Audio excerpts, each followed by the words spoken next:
So I just wanna do documents because there's something wrong happening here around the corner in this condo here in the Tres Terraces Condo Lagro, Fairview, Manila, Philippines, Quezon City, and I don't have any connection right now. And as you can see, what happening in my background because I cannot focus right now. So this is what happened. There are lots of mess right now. So that's what happened, and also there's happening here. I did not fix everything now. So why I said that this is happening in all over the Philippines from Luzon, Visayas, Mindanao, and international, because there's something wrong happening when the slummer, dirty places, squatter in Mindanao that I grow up. I always know what happening. The kids around the corner, they always hurting those kids. And how do you expect a VIP treatment for those people in the slummer area, or in the refugee, or in the squatter area? There's no any education that these people doesn't think about the education. And also these people is also in the jail. They're also in the local jail in Mindanao, and that's why the personnel who in charge that they want to get those check card to push them all these kids to gang stalking. So ayun. And also the politician and also non-politician is involved in this kind of situation. Involved sila dito kasi nga kumbaga inuutusan sila to traumatize the new generation, or ang mga pag-asa ng pag-asa ng bayan, or the next politician in the future for a century, that they attack with the traumatized, hazing, tortures, and all of those happening. And if you ask me if those torture already done to me in the Mindanao, yes, I also go in the other kind of kids, in the cool kids, in the runaway kids, in the prosti kids. I always go with them. Lagi ako yan. Wala akong pinipili. Kaya hindi ako pwede magdala ng money or jewelry na important kasi I'm a backpackers. Kids, and I don't want anything or like phone or jewelry or money that in my pocket, because the police around the area always check all those things or backpack or things that we have in our backpack. So, ayun. Kaya medyo mahirap akong pagdating sa ganyan. So, kung mapabagsak ako ng mga anak ko for those kind of cool kids, no, until now, I'm a cool old ladies right now. And, ayun.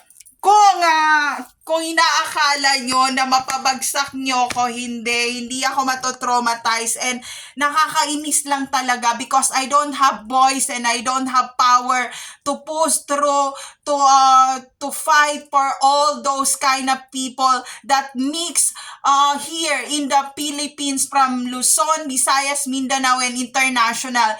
And this is the sad part. That's why I said to my husband that I want to go back to Hong Kong and push myself to what's the environment in Hong Kong, and I want to learn the Mandarin, and I want to learn the Chinese culture that I forgot before what happened to me when I was a kid, because there is something happening that helicopter, because there are lots of people in Zamboanga, Basilan captured also a Chinese kids, and I'm one of those kids that already survived. But the problem is when the time that because my grandmother, my lola, story about it, when she said that I'm ill right now and I'm not feeling well, so you spread the awareness that no matter what happened, there's no safe or secure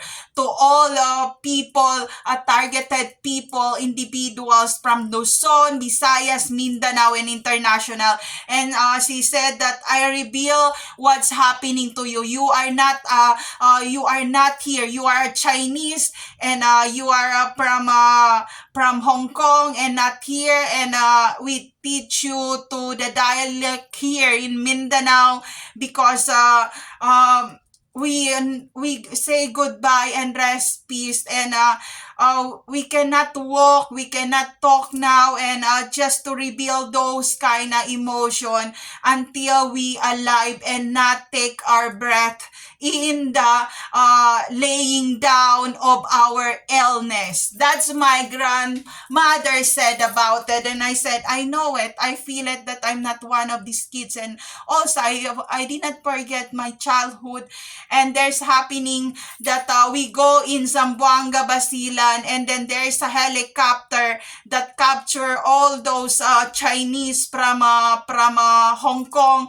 And also they are a black belter, they are karate kids, and also some of those kids is already artists from what you call that, in Hong Kong, in Kowloon. They're already artist, model, and they are handsome, they are beautiful. And we are not bastard, we have our own family. And that's what happened, because my lola said, did you remember it? And I said, okay, remember it, because when I'm die and when I say goodbye, you should go back to Hong Kong. That's my lola said. And I said, remember it, because she cannot breathe those time. And I said, can I bring you to the hospital? And my lola said, only the nature that I love, that rest in peace in me.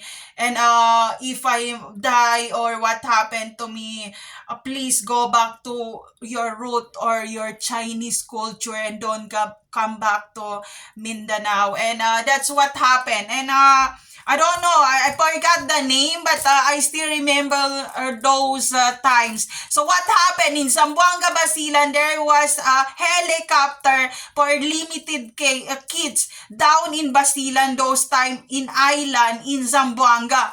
That time, they picked the radio, and this kidnapper asked for the name of those Chinese. And they said that the last one, the small one, because I'm the small one, and they are all black belter and also into Kung Fu Panda, like that. And I said, the small girl is go back to Mindanao in Cotabato City, and not in a part of Hong Kong now, because the family of that kids is already tortured in Hong Kong those time. And that's the radio, and we hear those radio, and because we have a self-defense, there's a kids that fight with a Kung Fu Panda, with a black belter, and I'm the one of that. And the sad part is, this kidnapper is a black belter also. He's a master. So he's a Japanese master, and we are only a small black belter, Shanghai, Hong Kong, not master, because there's a master 1, master 2, master, and this is the master of all master. It's the same in tennis. There's a tennis 1, tennis tennis B tennis, B2 tennis, B1 tennis, B2, and then my husband is a tennis A1. It means he's the master of all master. That's why there's a insecurity going on when you go in the athletes. So that's happening. Maybe we push through. That's why when the helicopter, because when my memories happening, there's a kids from Hong Kong that already about navigator, and while we are in the helicopter from Basilan to the island of Mindoro, there's some of the kids already in the helicopter, and because they are black belter, because there's no window or door in like that, and they kick those military, and there's a coming like that, and there's a navigator like that, and those time I don't know what's the dialect of the Philippines those time, and my lola said you should remember those time, because when I die you go out in these Philippines, and there's a kicking happening, because I'm a master of kicking down to the hands because of mixed martial arts. And then there's someone who hold those because there's I forgot that there's kids from other with a ponytail of like that. The Kung Fu Panda and from Chinese Tibet that already in the helicopter, and there's a happening those time, and all of these kids is taller than me, so I'm the small, and they're all boys and I'm a girl, and they already black belter also, and there's a small one who touched the navigator, and someone kicked the military because they said that when they come back in Manila, rest in peace in Chinese hospital those time. And I said, oh my God, I don't want to be die in the hospital. So there's a kicking happening, and there's a navigator, and someone kids already hold their arms with those, because it said it's not a military, and I said someone hold those gun and kick like that, and also someone is kick them like that, and then that's happening in Chinese. So you cannot do something to Chinese. They're not talking, they're silent, but that silent is the sign of dying situation. That's what happened. And then when we go in Mindoro, there's a navigator, and then the helicopter is from the ocean. So because some of the kids in Chinese already learned the swimming like that. How can you swim in those ocean? It takes so deep for the teenager to deep and swim and go in the other island. So I remember that we go in Mindoro, and there's someone already personnel call, and he said, bring them to Cotabato City, and we are not bringing Cotabato City. I remember in the Sierra Madre in Baguio, and there are lots of people here, and there are also lots of kids, and that's what happened. And also we fight when we go another helicopter again, because they said this kids is the #1 black belter in Hong Kong, and also we don't know how to talk in English because of Chinese Tibet issue, Mandarin those time, and there are lots of fight happening those time. And because I'm a master of kicking down to holding the hands, that's why someone kicked those kidnappers. And it's so sad. Lots of people, when they get the radio, it's like a challenge. When they get those kidnappers the radio, there's some of the kids already headshot in the area that they not come to the helicopter. So that's the thing of those time that I remember. And the kids, when the radio said they fight and they kill those men, and he said headshot the other kids in the area in Zamboanga those time. And before we know the radio like that, and there is a helicopter already. We kick the people. It's not a Marines, just a uniform, and we kick it. And now because the navigator those time, we go in the Baguio again, and we go down in the Lumad, in the Layog also, and there are lots of a challenge. Ang dami naming napuntahan nung time na yon, and hindi kami makapagsalita kasi sobrang puti namin compare doon sa mga taga Baguio. Yung parang sabi nila, mga artista ba to? Ito ba yung taga Manila, ganyan-ganyan. And kasi ang puputi ng mga Chinese, di ba? So kahit nag-hoodie kami ng ganyan, kahit naka-hoodie kami, nakikita pa rin nila and parang na-amaze sila. Kaya doon dumami ang mga Chinese talaga sa Baguio kasi sabi nila hindi pwedeng hindi sila paramihin. And yun nga lang, nung time na yun, medyo palaban ako. Kaya pagdating ng Baguio, finlight naman ako ng Cotabato na naman ng Mindanao. So doon na ako tumagal, napunta ako sa refugee. So ayun, kung kamag-anak ko sila sa refugee, hindi. Ang ginagawa ko noon, lagi ako tumatakas hanggang sa checkpoint and pababalikin naman ako ng mga tao doon and hanggang na na ako sa lugar na yun, hanggang hindi na ako maputi and then parang nagmorena na ako. Ang problema, pagdating ko na naman sa city, pag pumapasok ako, hinahabol pa rin ako ng mga taong yun. So pag tungtong ng 3:00, dapat nasa bahay na ako. Hindi nila kaya tumawid doon sa ilog. Pero sinabi ng mga tao doon, nung pumunta ako, kaya na nilang tawirin yung doon sa safety na yung kasi nagkaroon ng floods. Binisita nila yon and tumakbo yung mga tao. So kayo nang umusga. Yung ibang lugar na napuntahan ko sa Mindanao ay na-flash out na and already na-abandon na. So yun ang kasi nung time na yon na parang naghaharutan kami nung isang taga doon din sa Cotabato na yon, parang natadyakan ko siya and nakita sa bilyaran na hindi normal yung pagtadyak ko sa kanya and sinabi ko, sorry, wag mo akong gulatin kasi ginulat niya ako and napatawa ako and then nagulat siya. Sabi niya, wow, paano mo ako natadyakan ng ganong kalayo as in nagkaganon siya. So ayun, ganon ang tadyakan nung ino-hold up ako sa may Pampanga, sa may Nueva Ecija.